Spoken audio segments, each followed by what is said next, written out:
say Anthony's the guy who made the plastic cap that I used in my PFAS. Oh, really? Yeah, we capped. All right, well, good afternoon, everyone. Welcome to Session 3 of PFAS Forum 3. We have an excellent lineup here for you. My name is Chad Northington. I'll be your moderator as well as the host of the game called Name That PFAS Compound. So it's going to be a good time. No, actually, we have something even better. We're going to talk about PFAS analytical detection and sampling protocols. So we've got 4 speakers lined up today. We're not going to read their bios. However, we might have a fun fact or two along the way about the speakers, so get ready for that. And I would ask that you hold your questions till the end. So I want to make sure everybody gets through their presentations, and then we'll have some time at the end. And we do have a reception and drinks awaiting us. So appreciate you all hanging in and sticking through the last session here. And our first speaker is going to be Bryan Massa, as in Massachusetts. He's actually from that area, so I think that's a fun fact alone, even though he loves being down here in Florida and is happy to be joining us today. He's going to be digging into some PFAS remediation mysteries and using forensics at a municipal airport, and tell us a little bit about that story. So without further ado, Bryan. Hi, everybody. Hey everybody, I'm glad to be here. My name's Bryan Massa. I'm a licensed site professional with the Horsley Witten group. Originally this was supposed to be a joint presentation between myself and Dave Mauro. Unfortunately, Dave Mauro couldn't be here. Wish he could be, but I'm gonna do the presentation solo. All right, so a little background on this project. This site is located in Cape Cod. It's a municipal airport, and it's located in an industrial area. It's also located hydraulically up gradient to the drinking water supply for Hyannis. In 2015, PFAS was detected in the Mauro wells, and initially, due to the proximity to the airport was identified as the likely source of the PFAS contamination. In 2016, Horsley Witten got involved in the investigation to delineate the nature and extent of the contamination, and then to identify if the Cape Cod Gateway Airport was actually the source of PFAS that was detected. When we got involved in the investigation, you can see the area is located it's in an urban area. We've got a county fire training academy that trains with AFFF, also located hydraulically up gradient. We've got a wastewater treatment plant that has a hydraulic connection back down to the Mauro wells. We've got commercial, industrial, pretty much anything and everything you can think of is in this area for potential PFAS sources. We also knew that we had 2 specific areas at the airport where AFFF was used. We had done a considerable amount of investigation and identified 2 distinct areas. First one was the deployment area. This was an area where firefighting foam was tested with. So annually, mass casualty incident drills would be conducted in this area. Actually, those were conducted every 3 years, started in the 90s, stopped in about 2012. And then annually, they would spray AFFF in this area just to show that their fire apparatus worked. So that was kind of the major source area. Second was the location where they stored this material, so they would store their concentrate in those locations. So we started the investigation, we started poking around, we interviewed airport staff, we looked at purchase records. We had a good idea of what was going on. We knew that the airport used a fluoropolymer-based foam, which was key for our forensics work that was going to come later on. We also had a good understanding of how PFAS interacted in water. This plot kind of right here was pretty important for us. So in Massachusetts, we only regulate 6 analytes out of the PFAS group. Another thing that's important too is we weren't just running the 6, we were running the full 24 to 40 analytes that were available at the time. And what we found is that the analytes all move at a different rate in the aquifer, and that's due to a retardation coefficient. So we were finding that we knew that we had a fluoropolymer-based foam, and 6,2 fluoropolymer was moving the fastest of all of the other regulated compounds. So we knew that we had a way to track our plume. So here's some of the calculations. We also had a sand and gravel aquifer where it was moving at 344 feet per year. When you put the retardation coefficient on there, it slows down to about 285 feet. So it's moving very fast.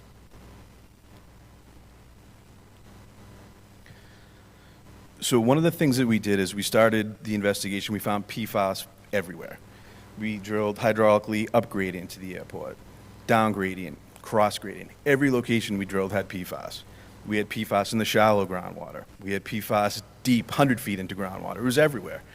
You know, it kind of goes with the ubiquitous nature that's been kind of talked about more and more, is that PFAS is everywhere. So what we started to do is to create radar plots. Very simple forensics tool. It's been used for, 20 years. And we started to see that our source area was different than what was being detected in the drinking water wells. We knew that we had a fluoropolymer-based foam, and the signature was what you see right here. 80–90% of the total PFAS that was detected was related to 6,2 fluoropolymer. Much different than what was being detected at the Mauro wells. So this piece of information was key for us. We had purchase records going back 20 years. The airport used fluoropolymer-based foam. Interviews with airport staff, fluoropolymer-based foam. So we went back to the Mass DEP and we said, well, what's being seen at the Mauro wells doesn't have 6,2 fluoropolymer in it. It's a PFO, a PFAS plume. We were fortunate that we were running the full analyte list. A lot of people would say, just run the 6, just run whatever's regulated. But if you run a short list like that, you're going to have trouble doing environmental forensics on it. It's usually those unregulated analytes that you can look at to make things kind of a different, a little bit special. So when we started the investigation, it was, 24 to 34 analytes was kind of the current thing. We're up to about 40 now, and then I'll talk a little bit later about a method that Patel's doing where it's 520. So this is the site. So you can see we've got monitoring wells everywhere. Groundwater flow is going right down to the Mauro wells. We've got the Barnstable Fire Training Academy. We've got impacts up in this industrial area. Impacts down here, it's everywhere. We're only regulated in these 6 compounds. And DEP's, asking us, why are we looking at 6,2 fluoropolymer? We don't care about 6,2 fluoropolymer. And, our response was that this area has a widespread PFAS problem. It's not just impacts from the airport. We've got impacts from Fire Training Academy, commercial industrial stuff, wastewater treatment plant, all converging back down to the Mauro wells. It's not as simple as the airport's the source. So we said, we're going to go around the town and we're going to collect background soil samples. We think that there's a regional problem here where there's PFAS everywhere. We've got atmospheric deposition, we've got potential unknown releases, aerial application of insecticides, all kinds of other things to look at. So we collected 20 samples. Samples were collected at the airport in areas where we know they didn't spray foam. We collected samples in the woods and town green areas. Residential areas where there was no known historic use of PFAS. And we found that in 19 of the 20 samples, there was some sort of detectable level of PFAS. 8 of those samples exceeded the regulatory standard. So we had a discussion with Mass DEP that, background doesn't necessarily mean no PFAS. There's PFAS all over the place in this area from sources that we're not sure of. So this was kind of our first line of evidence in our evaluation where we said, well, we know that now we've got PFAS detected in soil kind of all over the place. We have it in groundwater. There's more than just the airport source here.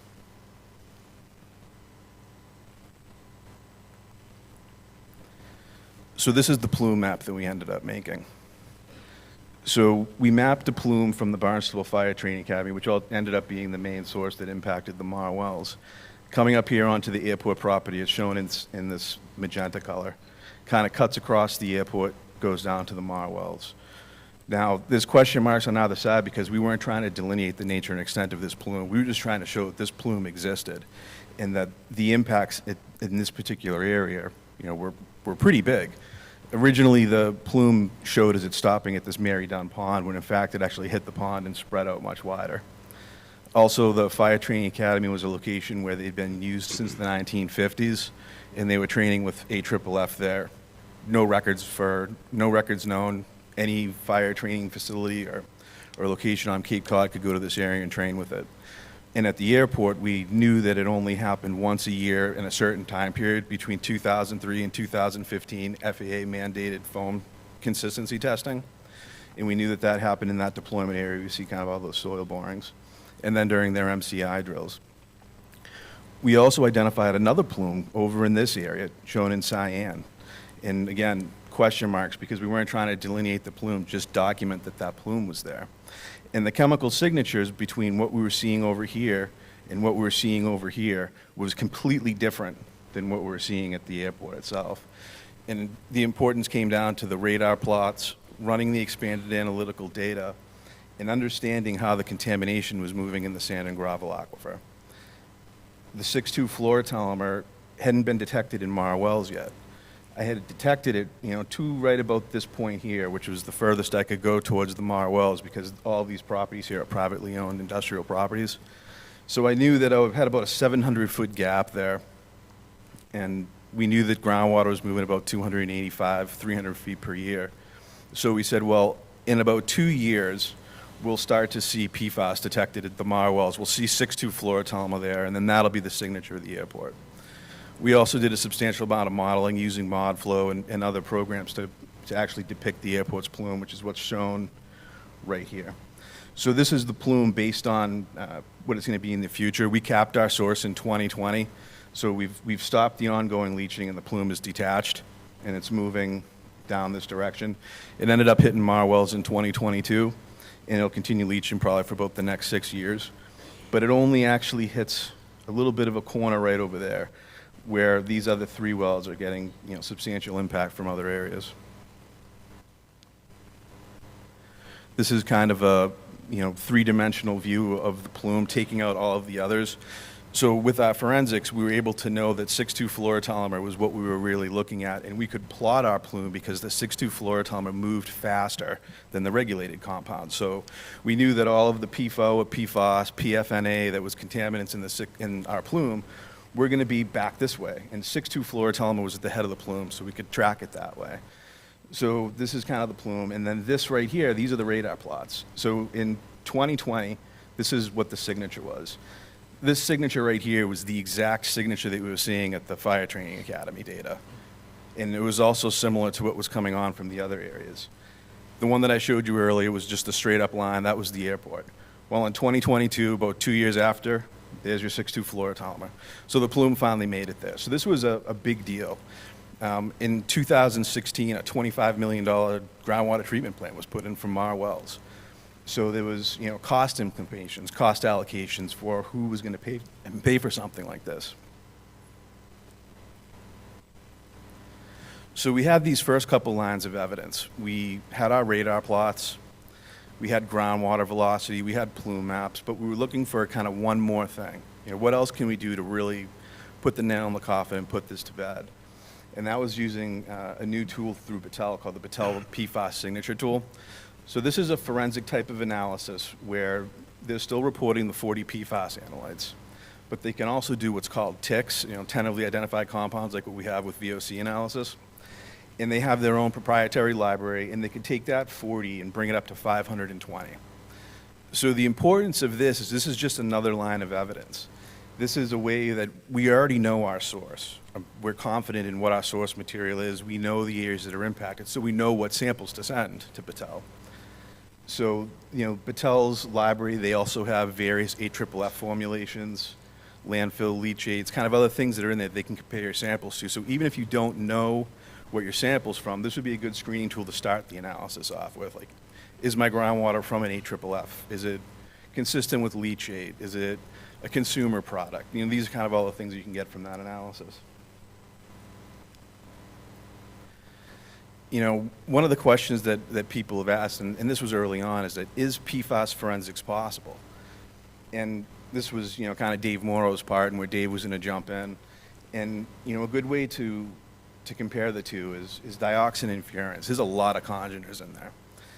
For dioxins, you've got 75 congeners. The labs are reporting 7. For furans, 135, labs are reporting 10. So the short answer is, you can do forensics. There's almost 5,000 PFAS analytes now. We test for 40. It's only a small portion of it. If you use the Battelle signature tool, it bumps it up 520. But again, with these small data sets, we can do some limited forensics, and kind of look at the full data set. So again, I would say that if you have clients and, you're working on a site and you're only looking at regulated compounds, it's going to become very difficult in the future if you have issues with commingled plumes to actually figure out the source. So this is one of the cool things you get from the Battelle report. So this is a hierarchy tool. So I sent Patel 6 samples. My wells 1, 2, and 3, because those were the wells that were impacted with PFAS. This other well, HWI, shallow M and D, those were screened directly in our source area. So we had done considerable investigation, so we knew exactly where our PFAS source was. We also did reverse particle tracking to know that if I wanted to pick up the plume from the Fire Training Academy, I would need to set it at a certain depth. So that's what that HWD was. And HWM was kind of another plume that was more representative of septic system, other background. So there was, multiple plumes out here at multiple depths that were all kind of going down at the Mauro wells. So what this table shows is that, let me go back.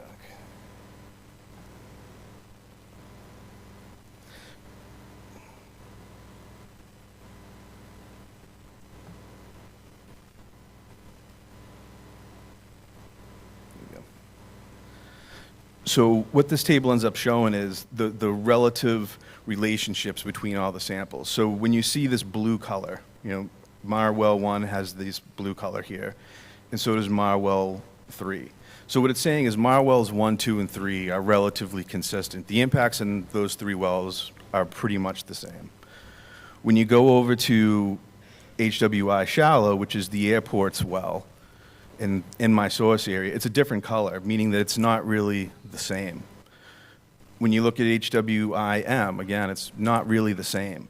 When you go over to HWID, that's representing the Fire Training Academy, it's blue again, with all 3. So again, another line of evidence to show that the impacts that were being seen there are more consistent with other sources and not our client source. So again, great tool that you get with the Battelle package. Another thing that's helpful too is this is a cluster plot. So if you're not sure of what your sample is, you're starting your investigation, you don't know if this is an AFFF source, is this a leachate, is it a mixed source?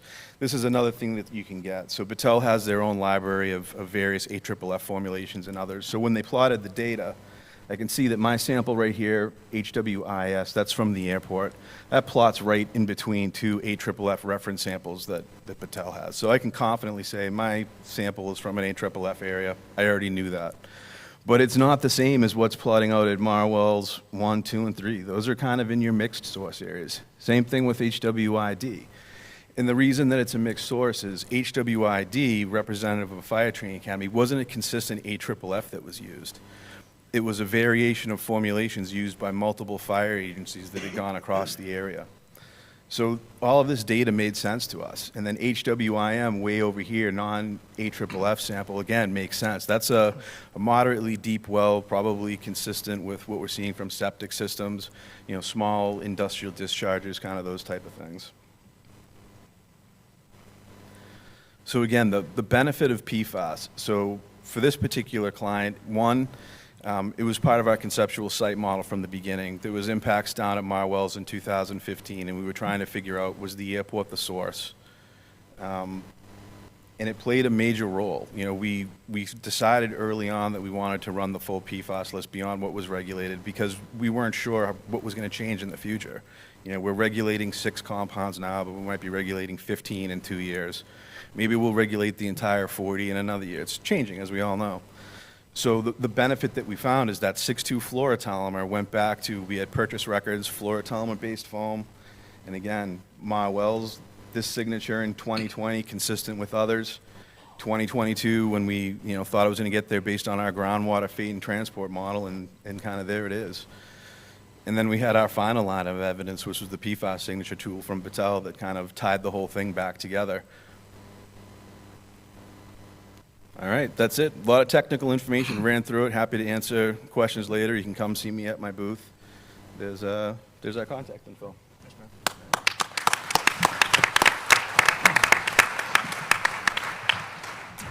All right, our next speaker is Dr. Kevin Custer. He's joining us from Pace Analytical Services and is going to give us some updates on current analytical methods and updates as well.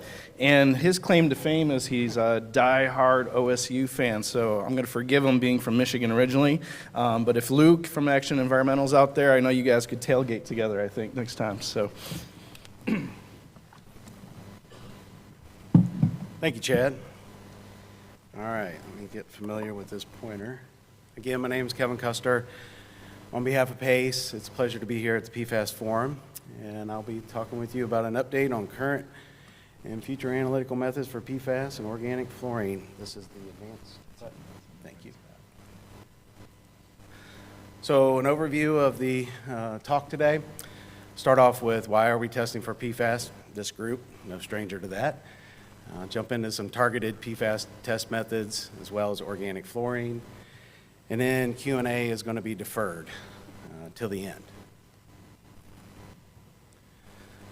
So start off with a regulatory update. Brief, okay? So there's a lot going on, right, these days.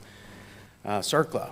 CERCLA is going to be a big driver for testing PFAS once this is finalized, and the EPA has proposed to designate PFOA and PFAS as a hazardous waste substance. They're also taking input right now as to whether to designate other PFAS under CERCLA. WEF just came out with a position statement yesterday again. So if you're not familiar with that, I highly recommend you take a look at that. The Effluent Limitations Guideline, Plan 15, it is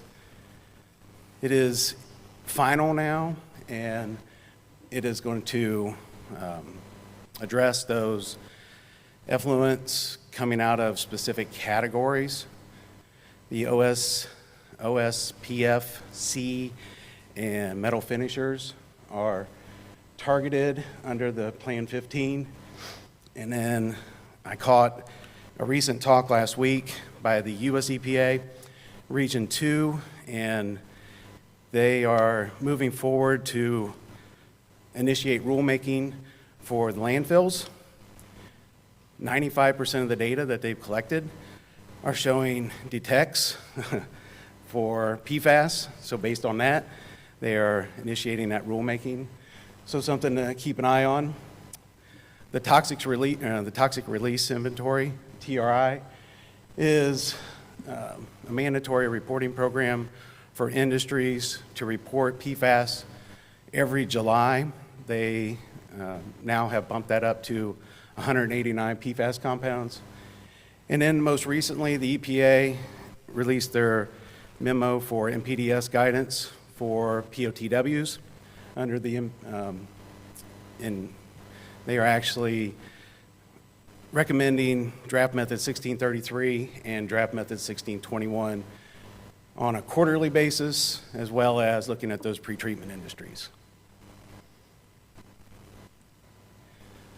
So targeted PFAS methods. Let's start off with the drinking water methods.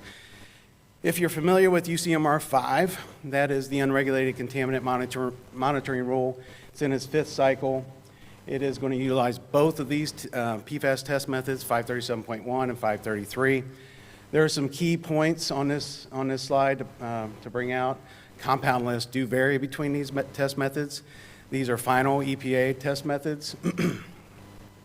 537.1 came on the scene first, and its internal standard is the quantification.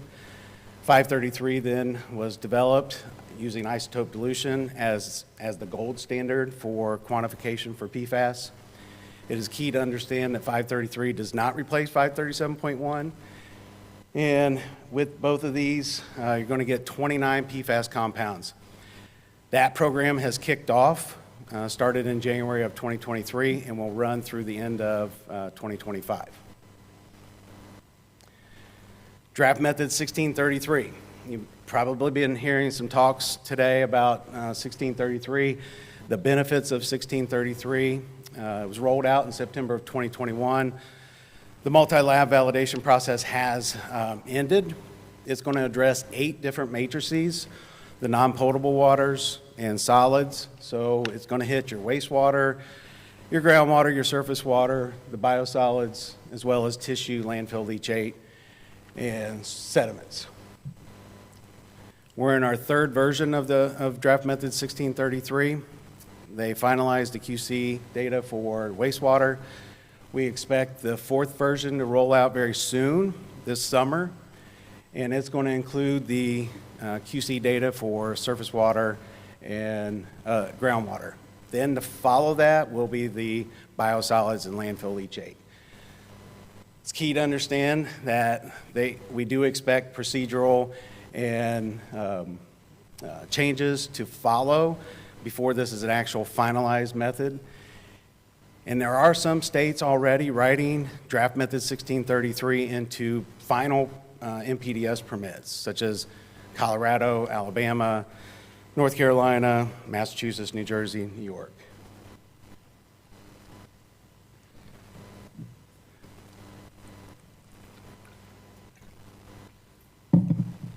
So draft method 1633 can report 40 compounds.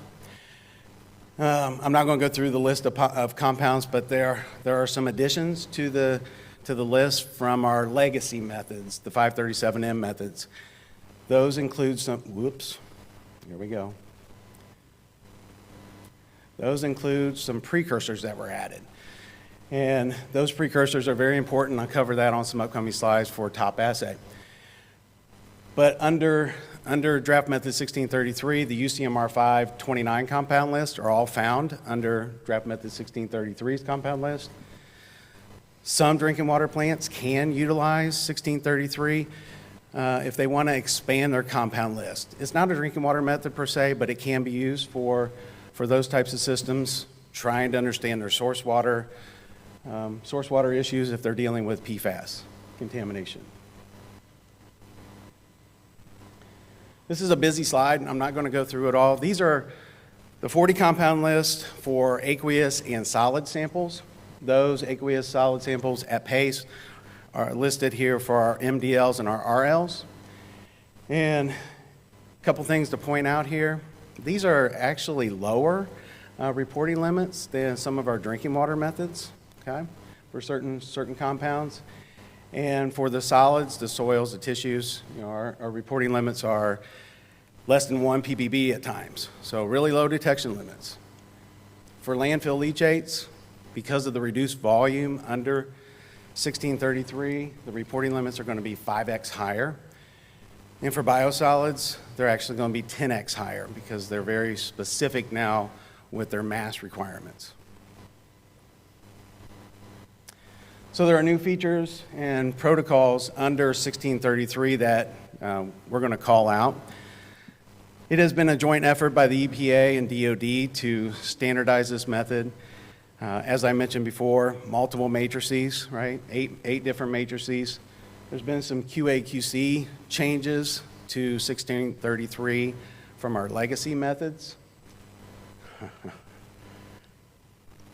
Sorry about that. Biosalt, daily interference checks, okay? Including new branched isomers, so the sum of branched and linear isomers, and then duplicate laboratory control samples. There are some prep changes in place with respect to TSS. As you know, some of these influent and effluent samples can come in, even landfill leachate, right, with pretty high TSS concentrations. TSS is known to clog the solid phase extraction cartridges, and when that happens, there's a threshold now in draft method 1633 of no more than 100 ppm of TSS. If you exceed that threshold, then there are procedural changes in there for dilution, and centrifuging of the samples is mentioned. It's not clear as to where they're going to go with that in the method, so that's a stay tuned as we move forward through the draft methods.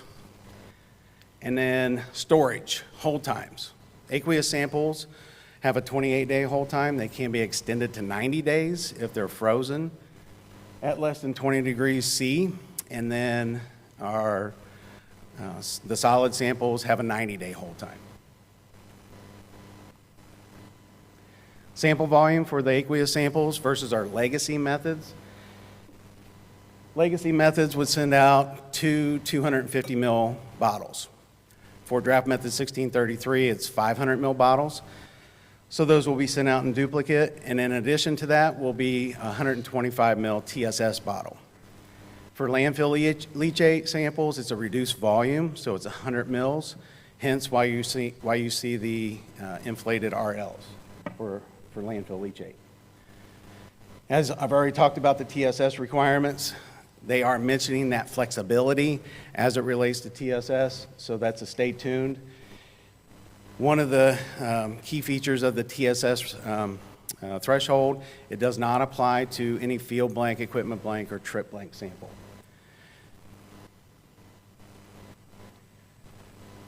So on the solid side, for the difference between our legacy methods and the draft method 1633, that sample mass, the sample mass is going to be standardized for 1633 at 5 grams. And then if you're familiar with those 537M methods, it was vary from 1 gram to 5 grams. So standardizing those is going to put all labs on the same playing field. Biosolids, standardizing that dry mass also at 0.5 grams because it's a complicated matrix. And again, the inflated reporting levels are 10x higher than normal solid samples. It's a threefold extraction solvent process, so shake, centrifuge, and decant. It has a dispersive carbon cleanup, makes it a more robust technique. And then there's a blowdown from the solvent exchange to volume reduction, which will include percent solids. So these changes that are being put forth in draft method 1633 do increase the turnaround time, do increase the consumables that we have to purchase. So that's why you're seeing those samples with a higher price tag and longer turnaround time.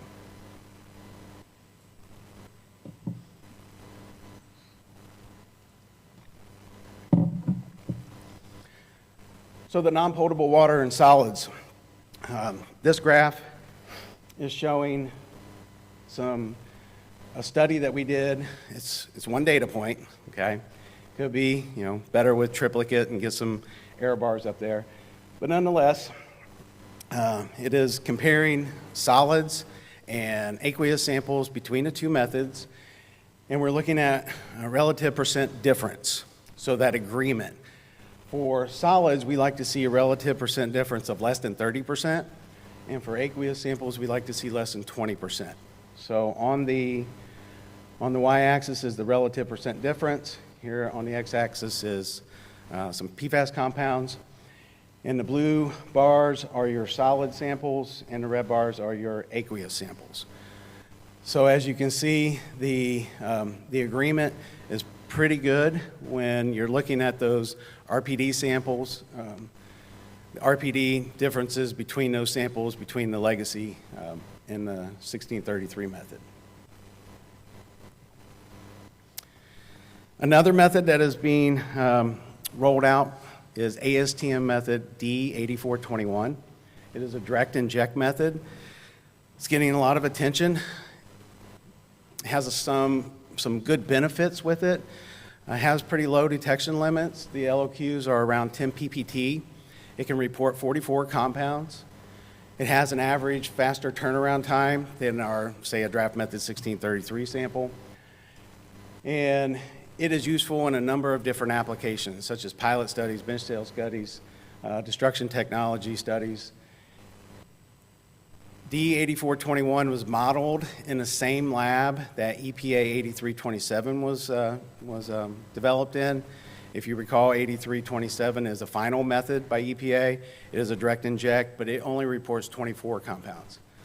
So once it is being contemplated that once this D8421 interlaboratory study is complete, they will go back and take a look at making changes to 8327.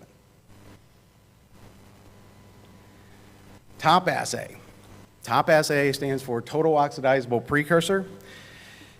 It has different applications. It's not applicable to every situation. So majority of the PFAS compounds out there are precursors. Our understanding of precursors is pretty limited. There's a very recent paper that's come out by Atia et al. this past March. Does a really good job of looking at our gaps of understanding the applicability of TOP assay and then where they plan to go with it. So if you haven't read it, highly recommend you do. Top assay, essentially we're going to run the sample twice. You're going to send the sample in duplicate. We're going to run it as is written, 537M or 1633. That's your pre-oxidation sample.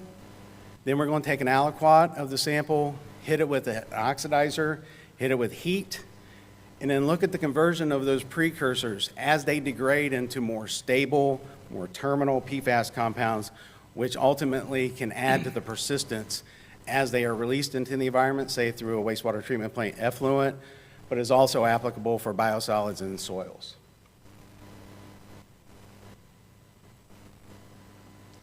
So organic fluorine test methods.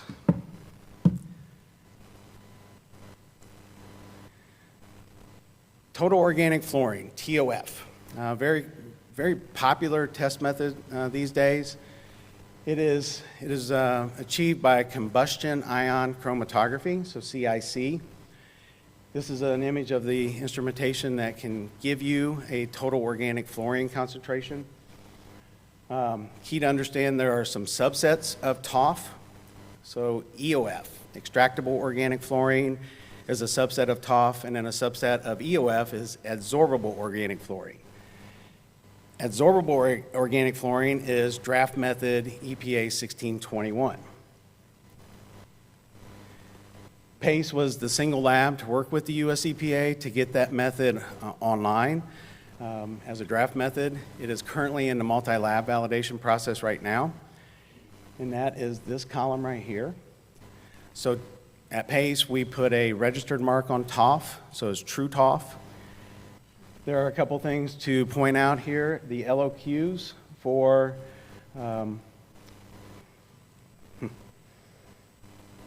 this pointer is getting the best of me.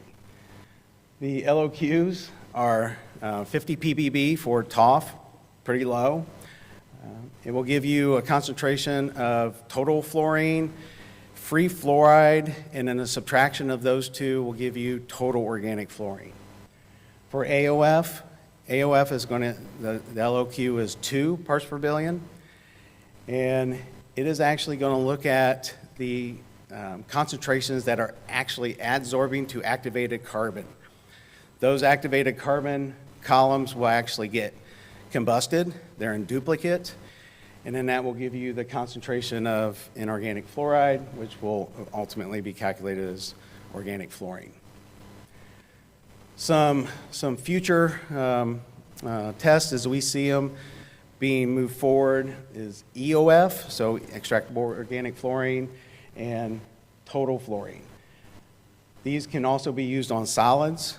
There's not a whole lot of movement right now, but there are, it is something to keep an eye on, especially as we start to see, like, are we talking about PFAS as a class?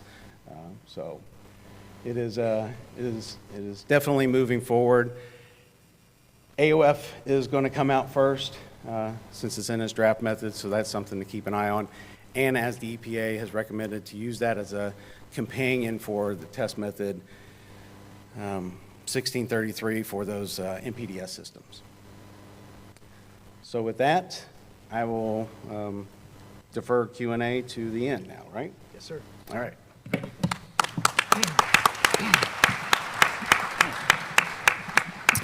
All right, our third speaker, Miss Maria Lemes. Yes. All right, I got it. All right. She is joining us. Actually, she just made the move from Seattle all the way to Tampa with her husband and dog, and so we welcome her to Florida. And I think she hit a few national parks along the way, I heard. So welcome to the Sunshine State. So she's going to be sharing with us today, talking about a passive sampling technique for sediment. Thanks, Chad.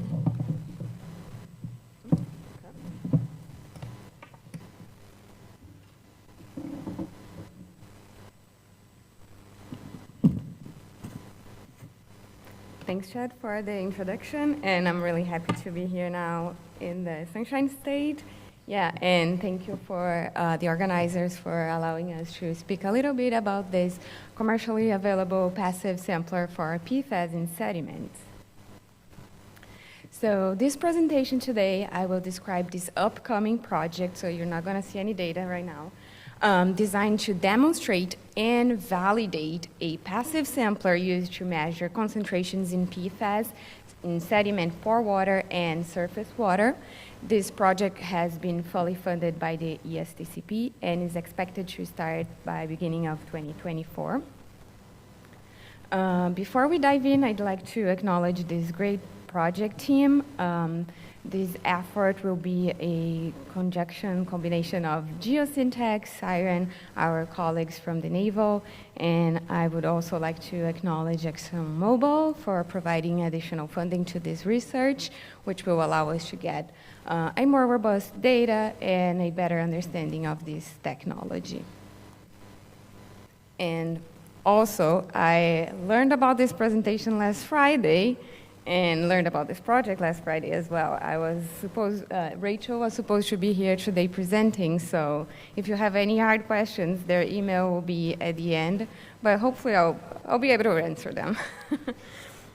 So some background and an introduction of the problem statement. We all know that PFAS is everywhere, including many of the sites from DOD. Due to the use of AFFF, and historical use of AFFF has resulted in release of PFAS in groundwater, sediment for water, and surface water. Again, we all know that PFAS is persistent, it bioaccumulates, and can be toxic to living organisms. Right now, we have several established sampling techniques that can capture the total concentrations of PFAS, which may be overestimating the risks to human and ecological receptors. And then it comes the need of our research, because we all know that having good sampling techniques is crucial to have a proper fate and risk characterization. So at the end of the day here, we want to come up with a technology, tool, technique, whatever we want to call, that can assess the bioavailability and the risk of PFAS in the environment. And for this specific research, we are proposing to use this dialysis-based passive sampler. I want to say here that we are not inventing the wheels. These passive samplers have been used for over 4 decades to assess inorganics in sediments, availability in sediments. They have been tested in other ESTCP projects for PFAS in groundwater, and now we want to better understand the use of this tool to measure PFAS availability in sediment for water and surface water. So for the specific objectives here, we already tested this tool in the laboratory, but now we want to demonstrate if it works in the real world, right? We want to deploy them to PFAS impacted sites that have impacted sediments and water. Additionally to this, we do want to validate the results that we get it, right? We want to see if the results that we got can actually measure the PFAS available in the pore water and also in the surface water. Once we mature our technology, we want to do some tech transfer and, of course, enable and encourage commercial use for applications. So come up here again, promote some workshops, launch guidances so everybody can utilize this tool. So you may be wondering, what is exactly this dialysis sampler, right? So the idea of this sampler essentially is, I brought one here if you are interested in see.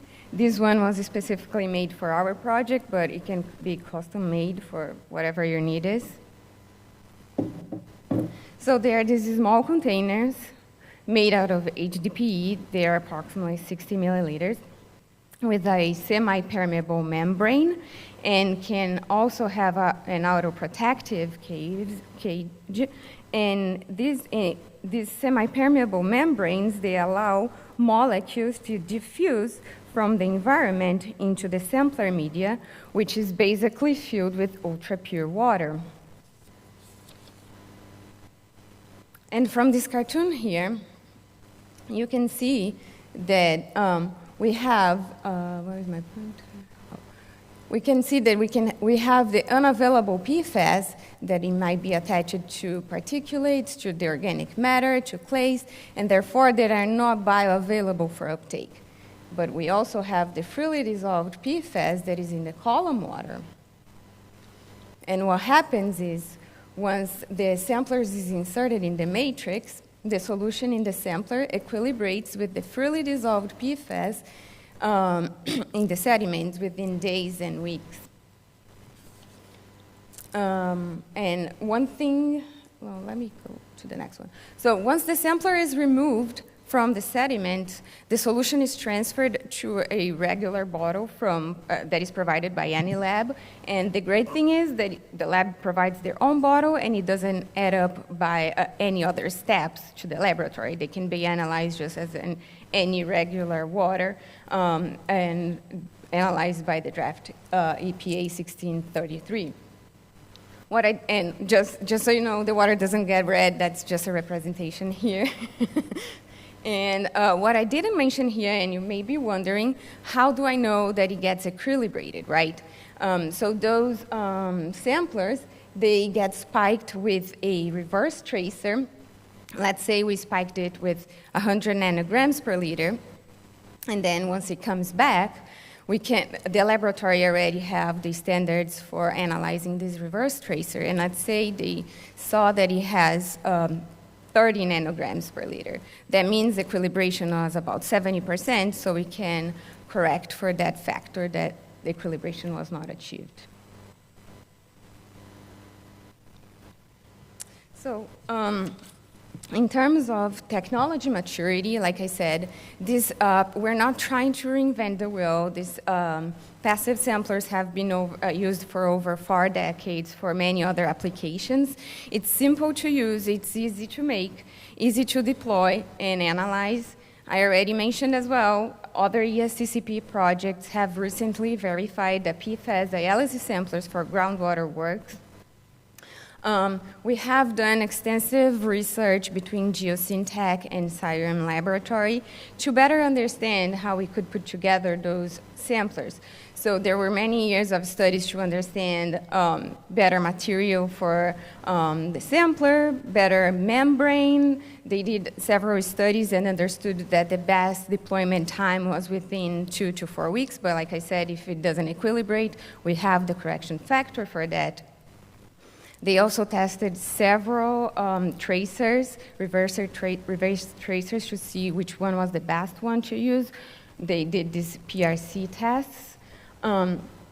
If you think about it, it's relatively inexpensive because if we have several wells and to take several staffs to your site for sampling, it might take much more than $1,500 for sampling plus the analysis. Also, these samplers are rugged, they're durable.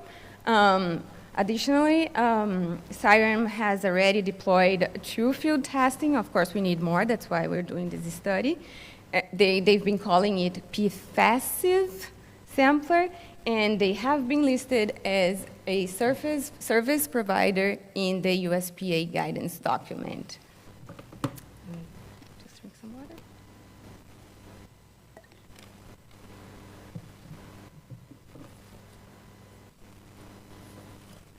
So in terms of the technical approach here, we have 3 main tasks, right? And the first one is demonstrate that it works. And what involves of this task is figuring out logistic, finding good DoD sites that are able to, that are good for deployment. We have to do cost analysis, quality, QA/QC, data analysis. Task 2 and 3 are pretty much the validation. So how do we validate that those PFAS concentrations are accurate? So we plan to compare the results from those samplings against some other technologies that are available. So for example, for the pore water, we want to test with the PFAS mechanically extracted pore water samples, which we will use well point methods, and we also will test PFAS in the benthic organisms, so from their tissue in the sediments. And likewise, for the surface water, we want to find good correlation between the sampler results from the PFAS in surface water grab samples and PFAS in aquatic organisms exposed to the surface water column. And I have a diagram really soon that you can see how we plan to do this. So for the site selection criteria, we want to find freshwater sites and marine sites because we do know that salt does affect how much we see in PFAS concentration. We want a shallow area because we don't want staff to be in the boat. We want them to be walkable. Of course, they need to be accessible and secured locations.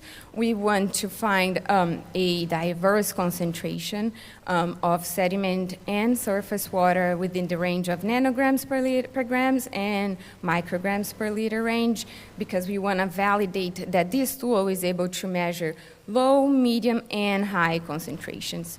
For the salinity levels, we think that the optimal range would be higher than 25 parts per thousand in the marine sites. And we also need to find water that the temperature is between 15 and 30 Celsius, since that's the optimum range for the organisms. We have already selected our fresh site, which is the Naval Air Station in Oceana in Virginia, and the marine site is still to be determined. And here's the diagram.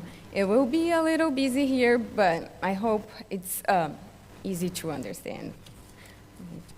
Yeah, so first we will install our PFAS sieve, so our sampler here. We plan to deploy it for 28 days, and we want to install it within 0 to 6 inches of the sediment because we do believe that that's where the most active zone, biological zone is. A couple feet away, we want to install these cages. So they come from our experts, from the Navy scientists, and they develop these cages for in situ bioaccumulation of organisms. They're called C-rings, which stands for Sediment Ecotoxicity Assessment Rings. And basically, we put some worms there, and then we analyze the tissue for PFAS uptake. We also want to use the well point method, which is basically a dual PVC piezometer, and they are a mechanical sediment pore water collection. Also for the sediment, we want to compare the results with the sediment grab sample, and these all of them will be used for our correlation between, because at the end of the day, we do want to only use our passive sampler. We want to eliminate all these other ones. And similarly, for the surface water, we want to deploy our passive samplers here, and we want to find good correlation with the surface water grab sample. We will collect samples prior, right? So during the deployment and during the retrieval of those.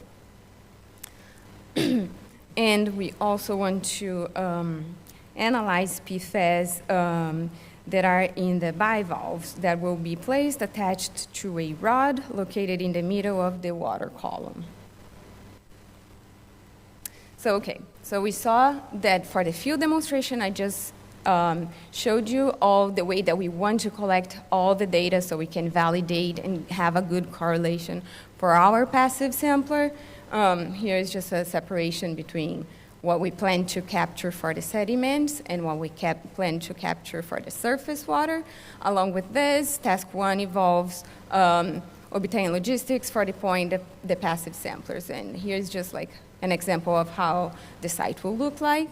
We plan to send everything to Eurofins in Sacramento to test for the draft method 1633.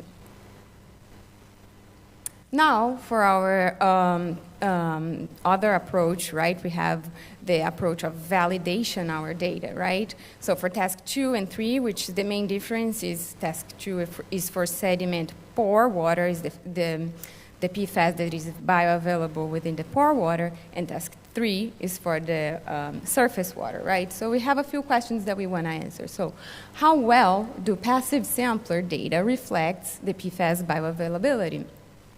Also, are passive sampler data better than other measures in terms of predicting the PFAS bioavailability? And as of any new tool, we do want to relate this data and correlate them with the traditional sampling approaches that we already have. So to answer question 1, of course, that's the ideal, right? We don't have any data. But what we want to see, we want to find good correlation between whatever we collect. On the x-axis here, you can see the sediment from our passive sampler and whatever we find out within the tissue of the benthic organisms.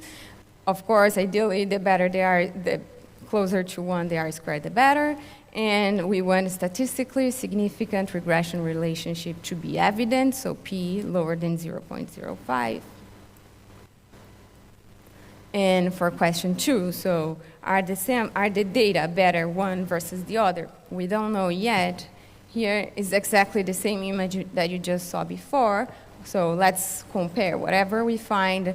So here you will see on the y-axis everything comparing to the tissue of the benthic organisms, the PFAS that is found there, and then the correlation between whatever we get from our passive sampler versus the bulk sediment pore water versus the well point that we collect the data from.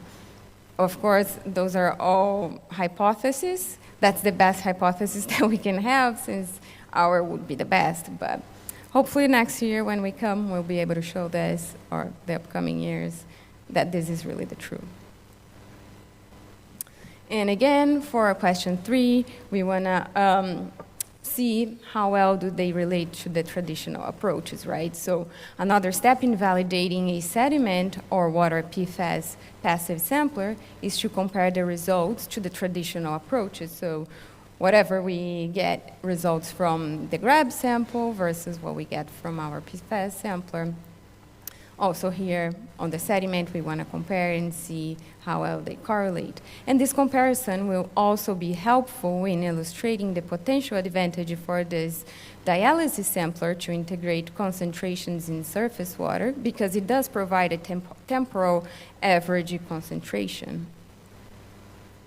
And finally here, of course, once we mature this technology, the idea is to disseminate the knowledge, right? So we do have our target audience, which would be DODs, the consultants, the state, federal regulations. We will publish these on social medias, present in scientific conferences, like launch guidance, reports, and at the end, we do want to launch a peer-reviewed manuscript. So in summary, this is a ESTCP-funded project, aims to demonstrate and validate a passive sampler for PFAS analysis in sediment pore water and surface water. We already did several tests, and we did see that it works in the laboratory, but now we need to see in the real world, right? We want to see if it does work with freshwater and marine environment and in different concentrations, high, medium, and low. We do have a multi-team collaboration between government, consulting, and industry, and the work is anticipated to occur between 2024 and 2026. And with that, I leave their emails. Those are the experts. I'm just the lucky one that gets to stand here today. But yeah, if I don't know any of your questions, please, either I can take them to them or you can email them. And thank you so much.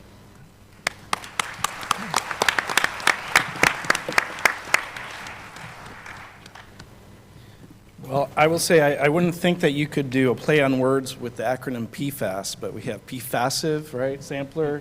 We had, was it PFACalypse this morning that Ralph and Jorge introduced to? I just want to say I'm absolutely PFAScinated by these guys. You didn't see that one coming, did you? So I thought that up right here, actually. So our fourth presenter today is not Taryn McKnight. So unfortunately, she fell ill. As you all know, she is a great presenter, but we were replaced with a great presenter in Chuck Nesland with Eurofins is also going to present the same general presentation, I believe, today. So we appreciate him stepping in last minute to carry the torch for our fourth and final presentation. Thanks, Chad. And you're right. I have the unenviable position of trying to fill some big shoes of Terrence and be the ominous last talk before, or that stands between you and happy hour, right? So we'll try and make this quick. Actually, a lot of the things in this presentation, you see the title, Regulatory Drivers and Analytical Tools to Support Them. There are a lot of elements of this talk, so it maybe could be viewed as somewhat of a summary at the end of the day that were covered in other talks. Like Aaron's this morning did a terrific job of going through a lot of the regulatory drivers that I'm going to discuss, but it allows me to maybe just touch on them briefly and give you a slightly different perspective on some. So when we're talking about PFAS, I think it's important that we understand what the definition of PFAS is, right? So if we go to PFAS back in 2011 in the Buck et al. Paper, we probably would have had about 200 different compounds that we considered PFAS, right? And then as we move forward into 2018 and look at the OECD estimates, that puts us up into the thousands, 4,730 we've got listed on this slide. And then more recently, with a refined definition, EPA's moved that up to 12,000 different compounds. And very recently, if you would take the much more radical redefinition that OECD has put out there, there are 6 million compounds that could formally be considered PFAS. So what are PFAS? And another slide I probably could have inserted here is one I always like to use in my presentations, or ones where it sort of shows that family tree and goes to polymeric and non-polymeric forms of PFAS, because that's an important distinction. And in fact, when we talked about the TOF technology or the AOF technology, how do we separate and distinguish between polymeric forms of PFAS and these chemicals, the ones that are processing aids for the manufacture of those fluoropolymers, which are the ones for which we're generating tox data, right? So there's differences there. There's differences in toxicity. There's differences in how we might analyze for them. So as was mentioned before, actually I don't think maybe went into this as much, but the National Defense Authorization Act has become essentially a favorite mechanism, right, year on year for introducing legislation with regard to PFAS, also appropriating monies for PFAS and programmatic kind of direction. So here's some snippets out of the 2023 National Defense Authorization Act. And that second item there, they look for the importance or the impact that that's going to have on DOD site investigations, where, let me make sure I get the pointer right here, where they have to basically address the contamination down to one of the most stringent of these standards, which is different from how it's been handled in the past, right? So that's putting an additional and an extra onus on the work that needs to be performed. And if we look at somewhat of a summary of DOD, and you see I've added DOE up there, so they've jumped into the mix also. And that was for those of us, at least in the contract lab, contract consulting industry, I think that's what we sort of wondered when they were going to finally jump in with both feet. Well, DOE has done so as of August of last year. But if we look at a summary here of DOD actions, we can look at, that's a pretty hefty, and I think, I apologize, I forget whose talk it was this morning, that when they were talking about commercial sites and all the commercial sites that might potentially be liable, have to do some kind of PFAS investigation, certainly dwarfs these numbers. But when you look at the effort that DoD has put into it and the directive that we've got, this is a pretty heavy lift for the work that's being done. So a total of 700 installations, and then you can read the graphics as far as what has been worked through so far. So up to this point, or up to draft 1633, we've used, and DoD essentially defined and further refined in 2019 what was an acceptable analytical approach. They didn't give a method, because certainly those of us in the contract laboratory industry have heard people refer to it as the DoD method or the QSM method. Well, it's not a method. What we had prior to draft 1633 was a framework of QC parameters defined in the QSM, under which our method, our 537 mod, our user-defined by SOP procedure, needed to comply with to be acceptable for use on DoD sites. And that's why, because there wasn't a specific method, an EPA reference or an ASTM reference, if you will, that's why you see this sort of awkward title of PFAS by LCMS-MS compliant with Table B15 in QSM 5.1 or later. So it was really to sort of cover the bases, right? But since then, since draft 1633 has come out, then DoD revised QSM to version 5.4 and specifically drafted Table B24, which lists those criteria that relate to draft 1633, and have recently published or put out draft versions of version 6 of the QSM. So we expect probably within the next year, we'll see, after some comment period, we'll see some finalization of that, and draft 1633 more formally, even more formally incorporated. There's also been a lot of work around reducing PFAS in the environment by changing the mil spec for fluorine-free or for AFFF, or essentially fluorine-free foam. And you see that was done in January of this year, January of 2023. Basically requires, and you see this, the contents contain a maximum of 1 ppb of PFAS. Now, for any of you that have ever tried to work with, whether it's AFFF or a fluorine-free foam, even though it's not supposed to have PFAS in it, that matrix and the other compounds and materials that are there, even though it flows like a liquid, it doesn't extract like water. It doesn't behave like water. It's a difficult analysis. Draft 1633 doesn't specifically address the analysis of fluorine-free foams.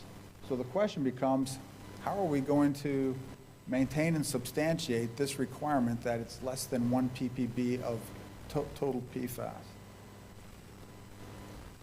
So CERTA has a program, has research going on right now, and this is the particular project, the development of analytical methodologies for PFAS in fluorine-free foams. So, to be determined.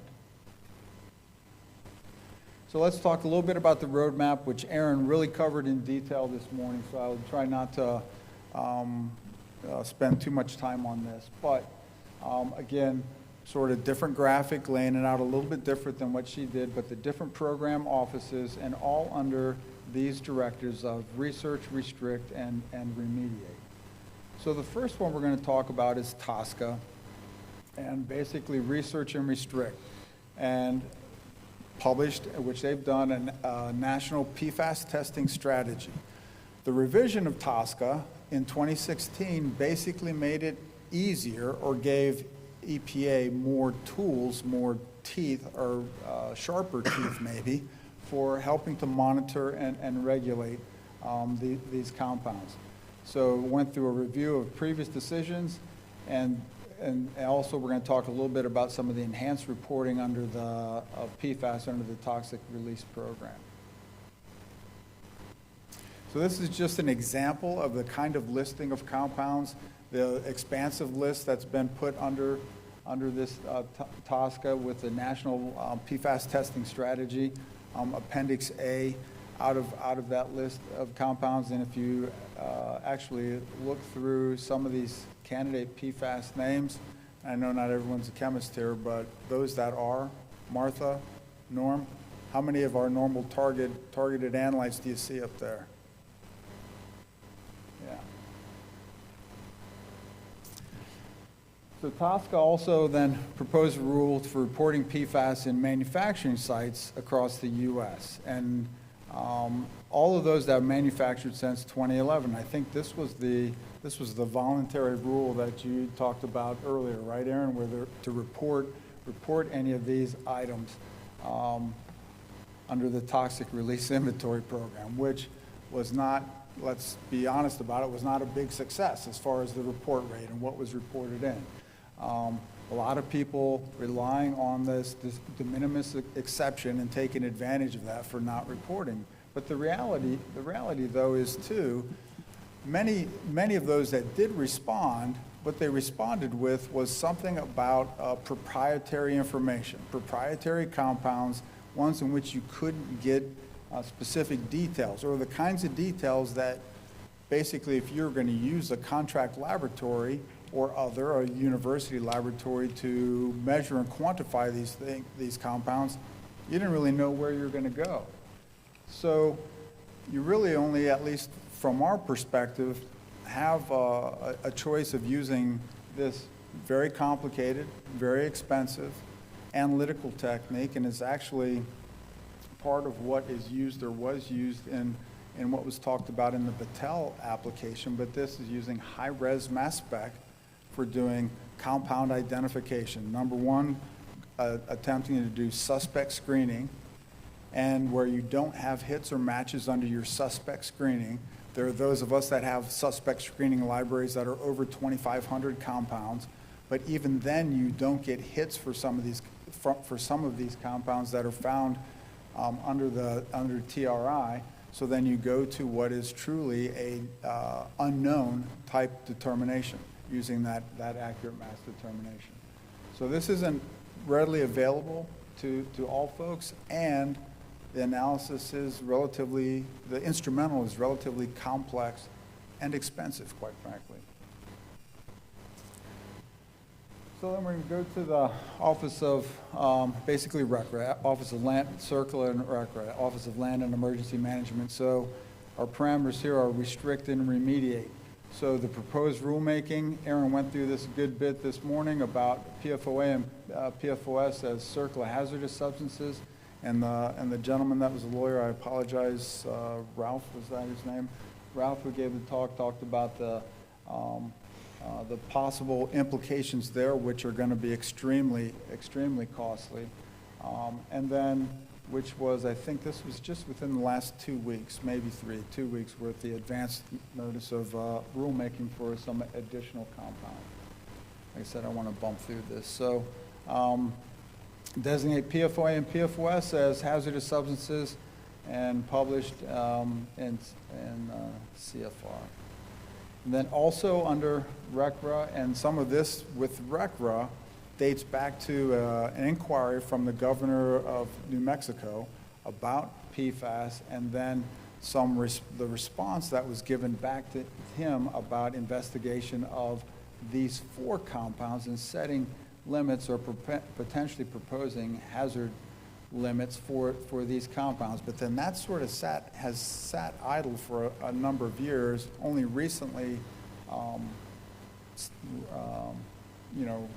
coming back to the surface. So, I mean, in my oversimplified mind, the way I look at it is we essentially have a race between CERCLA and RECRA as far as which one's going to make it a hazardous substance first. And but it's going to happen.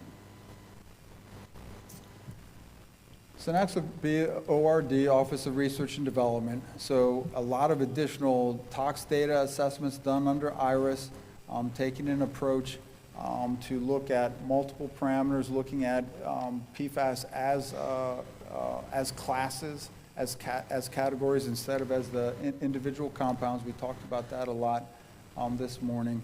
And then have reassessed toxicity assessments, came out with new ones for PFBS and Gen X, and then also some that are proposed here for butanoic and hexanoic acid.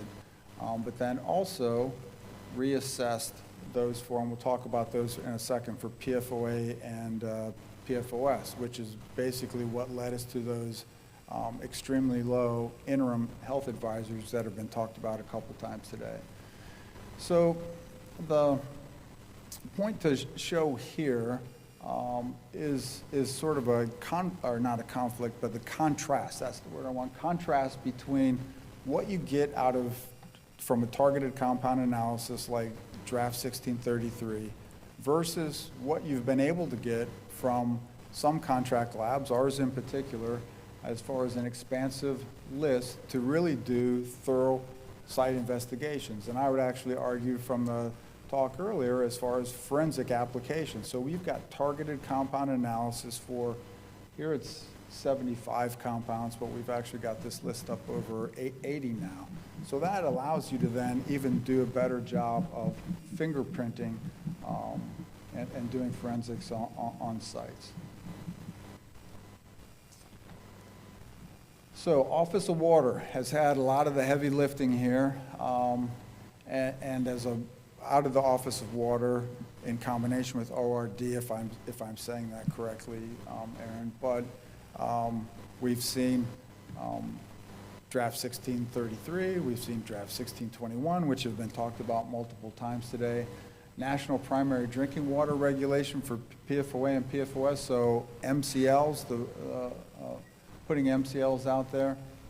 And here are, and I think we've had this on a couple of different slides today, but the reevaluated and new reference dose values for PFOA and PFOS that have put us down to these 4 ppq and 20 ppq, which, you know, in the world of PFAS seems crazy, although if you make the contrast with dioxin and furan analysis, we've been doing dioxins and furans down at 2 and below 2 ppq for years, for lots of years. Different analytical technique, different chemical behavior, but it's possible. But argument would be, and this is from an analytical standpoint, I think where most of us come from, is it isn't about whether or not we have an instrument or we have an approach that could get us to that level. I think we do. And in fact, we actually demonstrated that at one of our laboratories. But can we duplicate that? Because our background, it's about controlling background. Your background is so substantial because these compounds are used in so many materials that we use in the lab, outside of the lab, and others, that probably your biggest concern is going to be around sampling, to tell you the truth.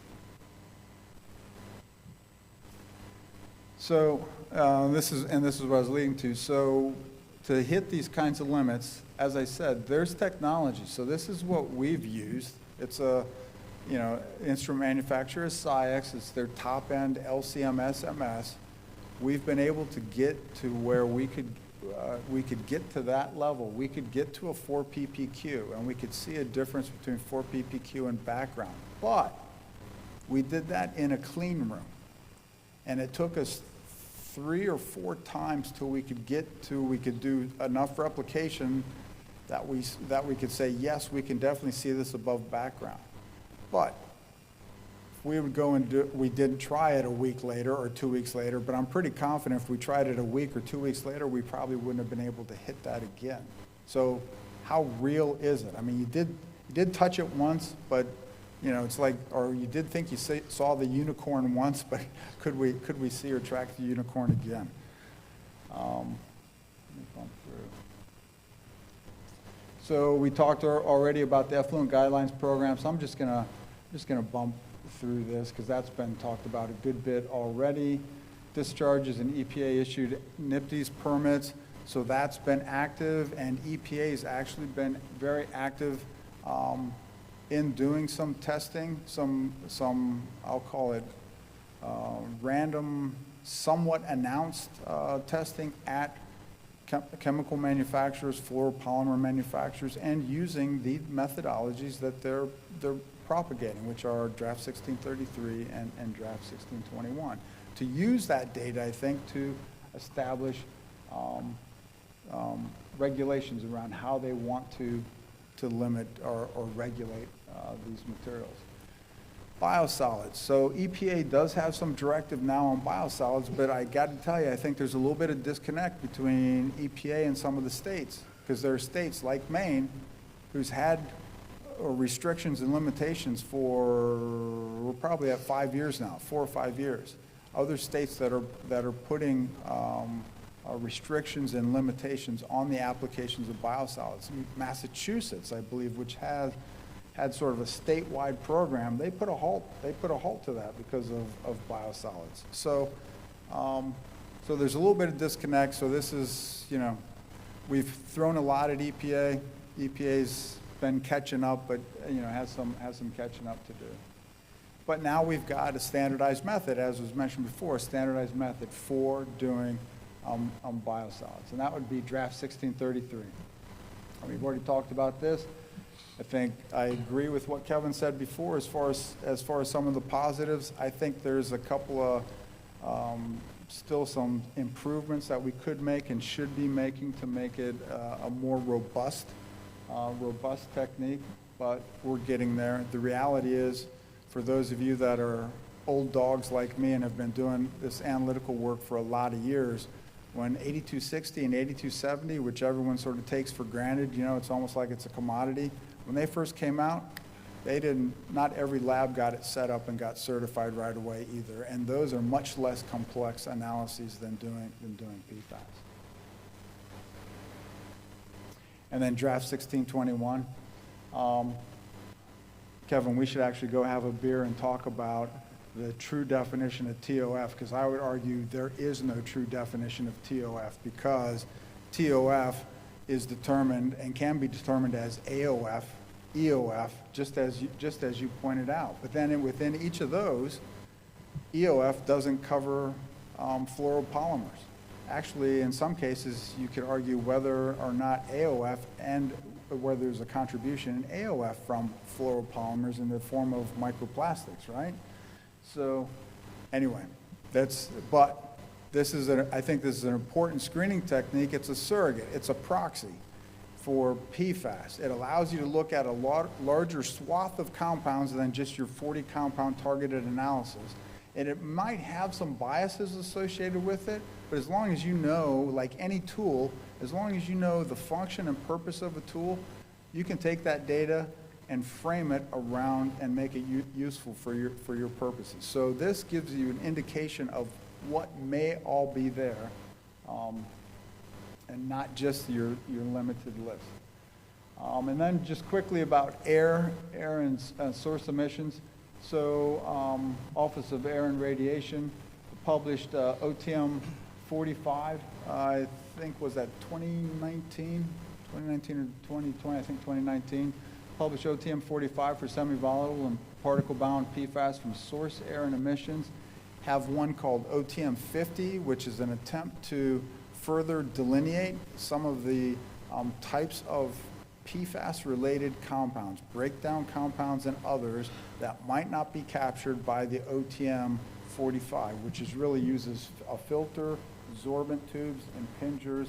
Really looks at more semi-volatile. This OTM 50 is going to use a Summa canister and look at some more volatile fluorohydrocarbons. Then very quickly, just end with drinking water regulations. As we know, and we've talked many times, put forward PFAS maximum contaminant levels for PFOA and PFOS at 4 ppt. I heard it referred to as a detection limit, reporting limit. It is an MCL, which is an actionable level. The reality is most all of we contract labs, or at least the ones that I compete with, like my colleague down here, Kevin, we see lower than that. We detect and report lower than 4 PPT. We're reporting 2 or below to PPT. So 4 was a level so that everybody could be in the playing field, but the reality is it's a detectable, actionable level. So if you get something at 4, a report level at 4, at least from my laboratory, you should have great assurance that it's a 4 because it's well above our true or in-house RL. There's a decade, just sort of that contrast, and this was brought up before too, about the UCMR3 versus UCMR5. So about 10 years between them. And UCMR5 is what? It's a total of 30 compounds. 29 of them are PFAS. The 30th is lithium, is the metal lithium. So PFAS is front and center, right? And the methods that were mentioned before, and I am going to end with an editorial on this, is that I just have to say it's a darn shame that to do UCMR5, we're having to use 2 different analytical methods to cover these 29 compounds. We contract laboratories have been doing all these compounds by our 537 mod, which uses weak anion exchange, uses isotope dilution for years. So there, in my mind, as an analytical chemist, these other 4 down here could have and should have been added to 533. One method, get the whole shooting match. Why? I'm not trying to make enemies, I'm just trying to speak frankly as an analytical chemist, because we know we've got years of data in actually wastewater. We've done all these compounds, so we know it works. But anyway, so this is gonna be, anyway, UCMR5, those results are gonna be pretty significant to helping to point us further down the road for doing PFAS. And with that, I thank you for your attention.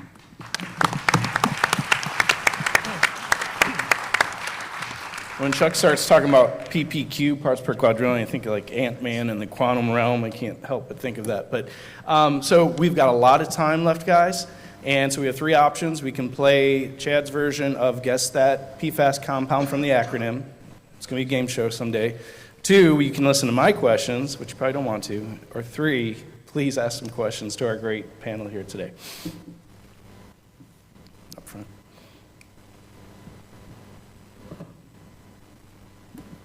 Hi there. Great talk, everybody. I was going to ask, I think like for both of you that presented data for total organic fluoride, right, like TOF. So I like that you put it like that you have to know the limitation, because a lot of people kind of assume that this is like, oh, this is total PFAS, right? But we do know there's limitations.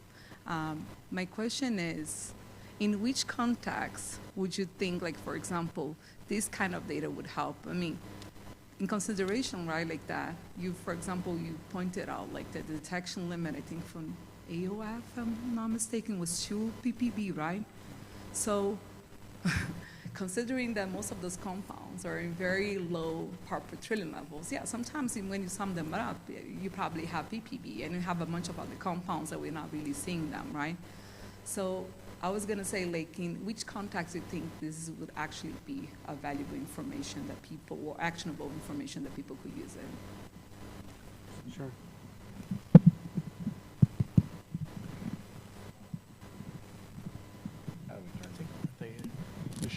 You can hear this? Okay. So AOF is a screening method, right? So if you are, there are caveats to the AOF. There are some pharmaceuticals and some pesticides that are fluorinated. By and large, a majority of them are PFAS. So, so if you are interested in understanding what may be in that matrix, an aqueous matrix, okay, so not a solid, that may be a test option for you to screen that, say it's a wastewater influent coming out, coming from an industry. Then you could follow that up with a targeted analysis to then identify the culprits that are there. Unfortunately, you're limited to 40, from a total PFAS perspective.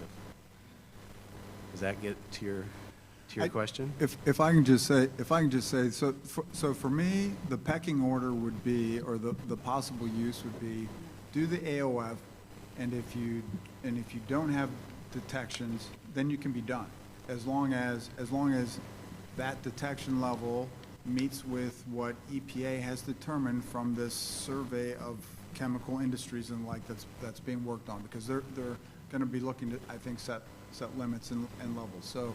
So nothing detected above whatever that level is, you can probably be done. If you have detections above that, then do exactly what Kevin said, drill in on the targeted analysis and then look to see what that gap is. Look at total mass, then sum all of that, make that total mass, and you're likely going to have a gap there. Now, you say there's another couple tools you could probably try to help bridge that gap. One would be the top assay, because if there are other PFAS and they are in fact precursors, you could do the top assay and see how much more that bridges the gap. And then the third thing would be to go to this, what I talked about, that non-target analysis, and see if you get. Now, it's expensive, it can take a lot of time, unless you sort of pare it down and say, I'm going to do the non-target analysis, which is sort of like a library search. Limit it to, the 10 most significant intensity peaks that I see. Can I identify them? Do they look to be fluorinated? And if they are fluorinated, that maybe gives you more information to sort of walk down that path. There isn't one. As you've seen from what we've talked about, there isn't one magic silver bullet that's going to get you get you all of it. I mean, my question was exactly, I do non-target. I do non-target, I do suspect, I do target. And even top assay. And I think it's very important tool, especially because not always in the target analysis, including precursors, right? We don't have standards for all of them. So I think it's a very cool tool. But I always see people presenting the total organic fluoride and as a proxy. And I have read many papers on that as a proxy for total PFAS. And that's something like that, where you mentioned it. I'm really aware that a lot of other compounds are not PFAS, pesticides and things that are fluorinated. So, unless you're doing, for example, people have used that, and that's what I was going to say. I think, if they use it specific, for example, for a FFF, you're not expected to have pesticide or those kind of things. So, so you're trying to put TOF in AFFF, it makes sense, because most likely whatever you found fluorinated there is PFAS. Yep. So, but for some other things like environmental samples, it doesn't really make sense, especially in the point of sense a detection limit. Right. And for example, for regulations, right, for EPA, the regulation levels are a lot below, the 4 part per trillion is not something that, for specific compounds, right, it's not something that you're going to achieve with the TOF.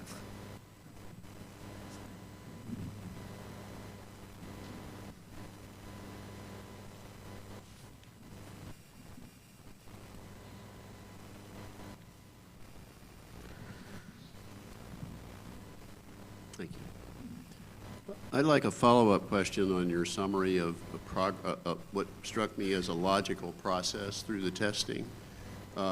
In the context of transactions, where you're trying to look at property and say, do I have a problem or not? What's the time period for that stepped program you just went through, which makes sense to me, I understand it, but what's the time frame to take that kind of analytical approach and get an answer? You mean like a turnaround time at the lab? No, you went through several steps where you did AOF, and then you went through a section, and you're focusing down on the specific compounds that are presently regulated. What's the time period? Someone yesterday said something like 12 to 16 weeks for results. People in the transactional world don't really work that well with 12 to 16 weeks. Yeah. No, we get it, and it's not for lack of trying. It's sure. It's one where, it's like a really popular restaurant at dinner time, it almost doesn't matter. There just isn't enough kitchen space, or isn't enough wait staff to cycle people through, right? And that's sort of what we're running into. But your cycle time, I mean, right now, TOF can be done, or the AOF can be done in a couple weeks, and then it would just be a matter of whether you went ahead and started the targeted analysis at the same time, or waited for the TOF result, you know, knowing that you were then going to step through it.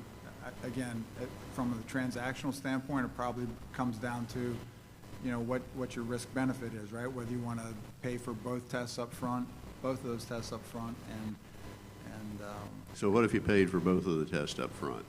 What time period? yeah, the targeted analysis is what's, at least at our laboratory, the targeted analysis is what's going to hurt you. That's we're at like 5 weeks, so we're not the 10 or 12, but you know, it's not a good place. It's not where most of all of our laboratories' performance specifications are. But we're, And that would depend on which lab you use. Yours might be able to do it in 5 weeks. Another would be 12 weeks. yes, sir. Yeah. It would depend. You need to have that communication with your specific laboratory. That's useful. Thank you. And I'll add something to that. So exactly what Chuck is talking about is spot on. These are specialty tests. Not all labs, you know, within the PACE network run PFAS. So that adds to the bottleneck. So it has to go to a specific lab, certifications and all that. But something on the transactional side, what's the matrix? You know, is it soil, or is it groundwater? So what drives that depends on what type of analysis. For TOF or AOF, those are aqueous. Well, with any other contaminant, you look at both soil and groundwater and possibly surface water or sediments. So if you have all of those things to do, what kind of time frame are we looking at? And Kevin just brought up another great point that I hadn't covered in my comments, but you want certification for it too? Yeah, so, yeah, Yes. That makes a difference, and it's not a small thing. So what's the bottom line then?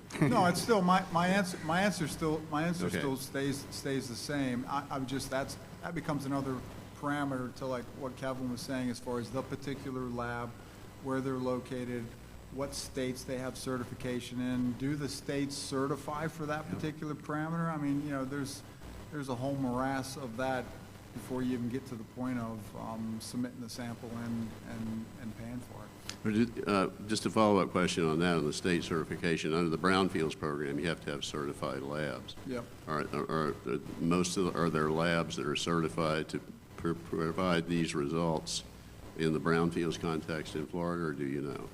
I don't know. Okay. Yeah, I'm Norm, not- do you know? Yeah, okay. Thank you. Yeah.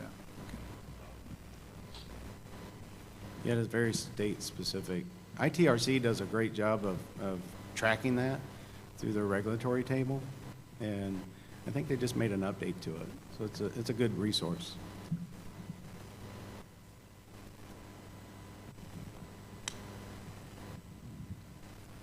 Just a question for Bryan. I was just wondering what the follow-up was with, once, did the Mass DEP kind of require you guys to do more work? Are you guys going to do remediation? Sort of what are the next steps?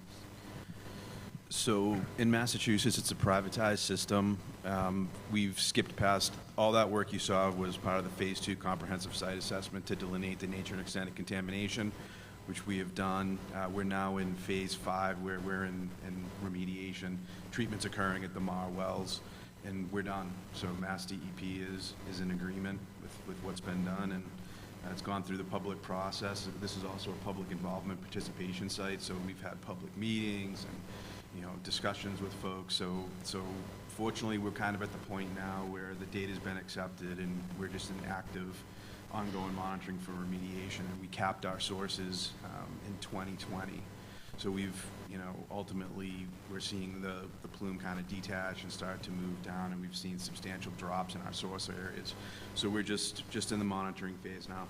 How often do you guys have to continue to monitor? So right now, we were originally doing quarterly monitoring, and that was because we wanted to show how 6,2-fluorotolymer was hitting Mar wells. Now we've dropped it back to 6 months. So every 6 months, we'll sample a couple wells just so that the concentrations in our source area are continuing to drop or stay steady. We inspect our cap area to make sure that the caps that we installed are still viable. Is the DEP audited at all, or? Very limited. We've had several meetings with DEP. We sat down to kind of talk through all this because when we got involved in this process, no one was really doing forensics. So it was kind of difficult to say, well, you know, there's all these sources and here's how we can pinpoint it and say our stuff is different than others. But it was a lot of conversations over years. You know, this initially started in 2015, 2016, and in 2022, we finalized our phase 2 and have now jumped, you know, way up ahead of the program where other folks are now still investigating. DEP's looking into all these other sources of impacts in this area because we have a regional PFAS problem more than just, you know, the airport itself.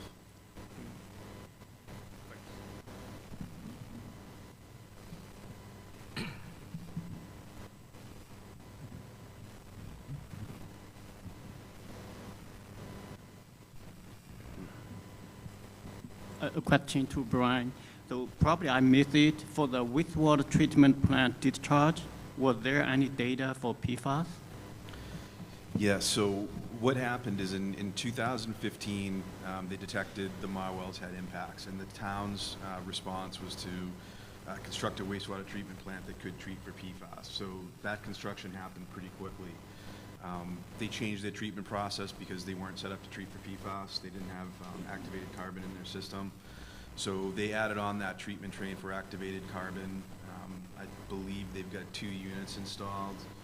First unit is taking most of the hit, then their second unit is their polisher, and they sample it monthly just so they can keep track of breakthrough. And they've been providing, you know, drinking water that meets the regulatory standard, you know, since they put the treatment system in place. But any historical, you know, impact from discharge in the groundwater or surface water from the wastewater treatment plant should be still there, right? Could you repeat the question? I don't think I understood it. The historical discharge PFAS to the surface water or groundwater from the wastewater treatment plant. Oh, Were there any data from groundwater monitoring well in that location? So the drinking water plant is online. You're talking about the wastewater Drinking water plant. I see. The wastewater treatment plant is not treating for PFAS. So that's kind of one of the issues is that contaminated groundwater was transferred throughout the area because the drinking water wells weren't treating for PFAS prior to 2015. So that water was going around town and going to the wastewater plant. Yeah, very good talk. What about you were talking about the cap? What was the cap construction? Was it just a clay layer or was it a? No, so this was a specialty product.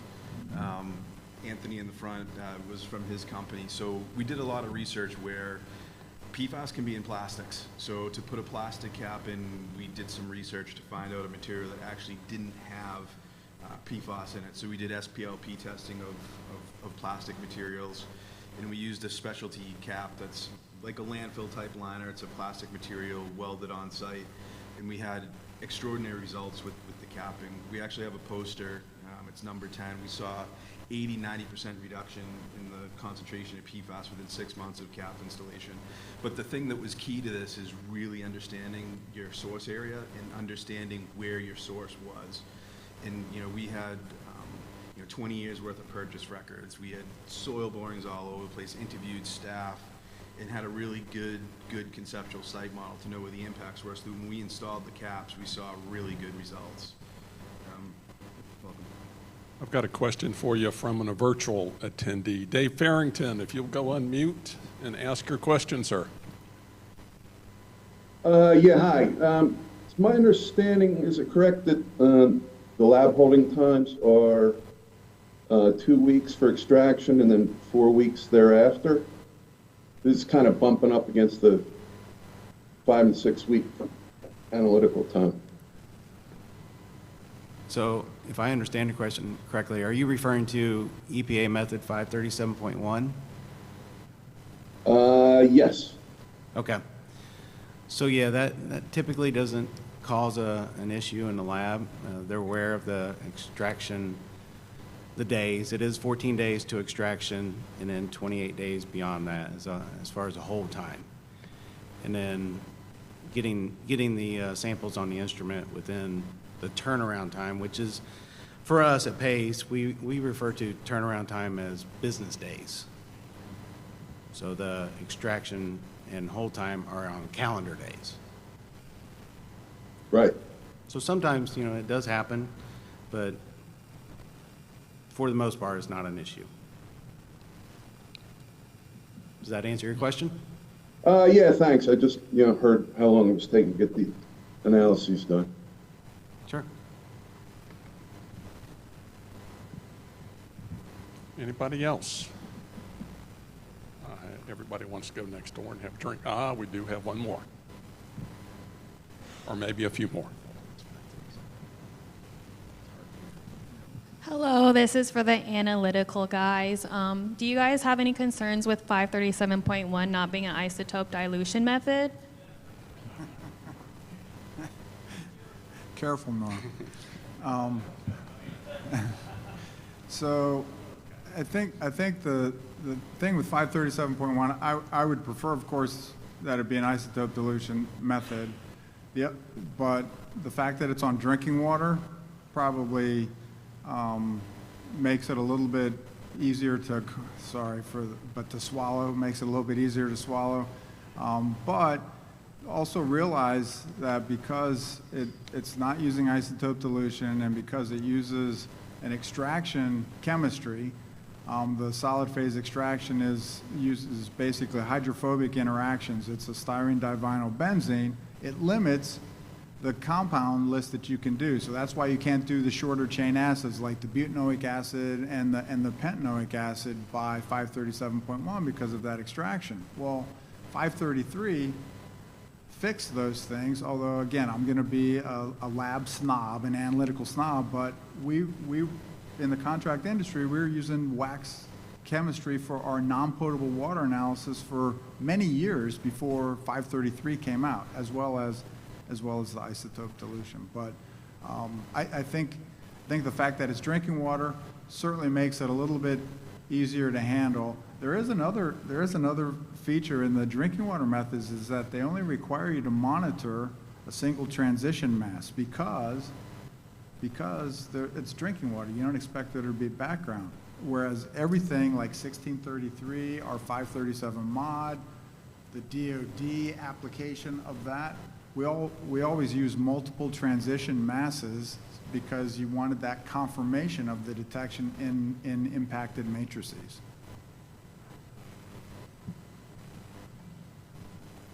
Everybody followed that, right? Just make sure. Could you repeat that? Any more questions out there? I'm sure Gene will have some comments. Oh, we got one more still here in front. One more. We'll let you close out the panel, and then I'm going to make a couple of quick comments before we head next door. Okay. Speaking of the forensics, you mentioned that 6.2 FTS was moving quicker than the rest of the compounds that y'all were monitoring. Based on those signatures, were you seeing any preferential sorption in terms of chain length as you moved down gradient from your source areas? It was actually very interesting. So there's a lot of published articles that 6.2 fluorotalma can degrade in certain conditions. And for this particular site, sand and gravel aquifer, it was highly stable. And we were able to track the plume, 800 feet away from our source area where there was no degradation compounds. What you saw was the dilution dispersion phenomenon, but the signature still stayed the same. So you have overwhelming 6.2 fluorotalmer at 80% of your total PFAS. It was still staying relative. You weren't seeing the degradation occurring. And again, I think that phenomenon is because in the Cape, we're a sand and gravel aquifer. And the stability was there because that was one of our lines of evidence, because what was brought up is that, well, the 6.2 fluorotalmer disappeared by the time it got to the Mar wells, and that's why you don't see it. And we said, well, we've traced it, 700-800 feet away, and the 6,2 fluorotomer is still there. There's no uptick in other concentrations, staying relatively stable. And then in 2022, all of a sudden, we had the big spike of 6,2 fluorotomer at the Mauro wells, and that kind of said, look, it's a sand and gravel aquifer. The conditions aren't there. There's not the right bacteria or the conditions for that to occur. But definitely something that you need to really know. You need to understand your hydrology, the chemistry, and kind of what's going on. For that particular analyte, the 6,2 fluorotomer was helpful, but if it was another analyte, it may have been different. Can I just ask a question real quick? This was going through my mind during your talk, but did you happen to look at, or in the Battelle high-res mass spec work, did you look for the fluorotelomere betaine? Because the fluorotelomere betaine, which is used in HREP-LEF formulations, actually one of its intermediates in its degradation is 6,2 FTS. So it's sort of an intermediate path. So that's that just adds some extra complexity, like another layer of that whole path. But if it didn't come up in their high-res mass spec, then it's interesting. The whole thing's interesting because the type of foam, the fluorotomer-based foam, isn't supposed to even have PFO or PFAS, all these other analytes, but it's there as a contaminant as part of the telomerization process. So it's complicated chemistry. yeah. I know everyone wants to get out of here. Real quick, I just want to add something to what Bryan said with regard to the cap. The cap that was used at the Barnstable Airport in Cape Cod, that material was engineered for PFAS. It's the only geomembrane material we know that's been tested as a PFAS barrier. That test now is 3 years running, and right now we're at 10 to the minus 14 centimeters per second barrier level on that material. That very same material that's being used at the airport that has given us phenomenal results, that material right now is also being tested at Texas Tech University as a PFAS barrier against PFAS in leachate. That program is one of the programs that Aaron Jones with US EPA Region 4 had mentioned earlier today, but it's a STAR. It's a STAR research grant at Texas Tech University, and they're performing those very same barrier studies right now. Thank you. All right. Well, that concludes session 3, and let's just give another hand to this great panel we had here today. Reception is next door. Remember, tomorrow morning, don't look at the back of your program for that program at a glance. It's not correct. We don't start at 8 unless you want to come at 8. I'm not going to be in this room at 8. We start at 8:30 tomorrow morning. Reception next door. VIP folks that are going to the reception, if you've got a VIP ticket, we start at 7 o'clock. You're on your own to get over there. It's about a 5-minute walk, or you could actually drive, Uber over there. It's relatively quick. And we will see everybody in the reception. Enjoy. And this is the poster reception, so please check out the posters. We've moved them so everybody can get a good look at them.